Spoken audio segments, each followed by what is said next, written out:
السلام عليكم ورحمة الله وبركاته. النهاردة يا جماعة هناخد الحروف اللثوية. الحروف اللثوية سميت باللثوية عشان هي بتخرج من طرف اللسان.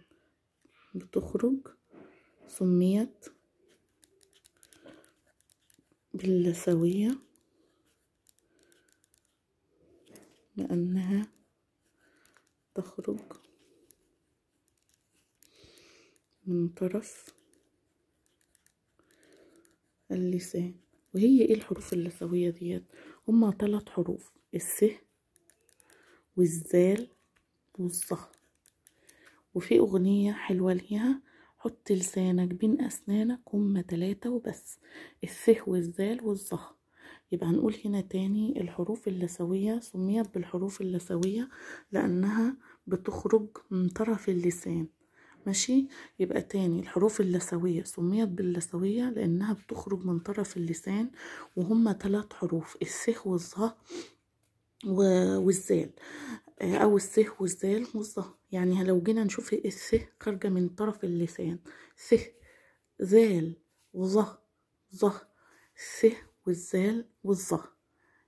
يبقى تاني: الحروف اللثوية سميت بالحروف اللثوية لأنها بتخرج من طرف اللسان، وهم عبارة عن 3 حروف: الث والزال والظه.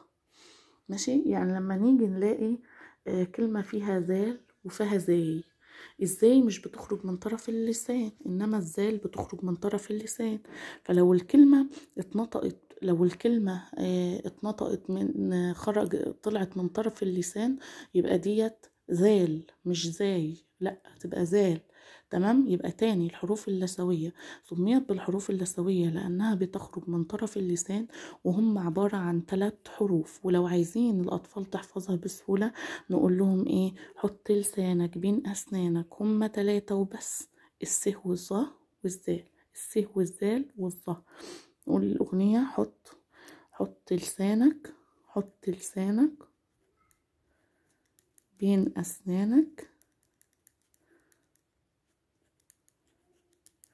هما 3 وبس: الس والزال والظه.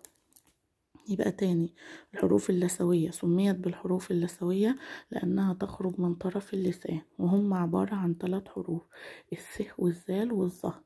وأغنية عشان الأطفال تحفظها: حط لسانك بين أسنانك، هما 3 وبس: الث والزال والظه، ث زال ظه، ث زال ظه. شكرا، والسلام عليكم ورحمة الله وبركاته.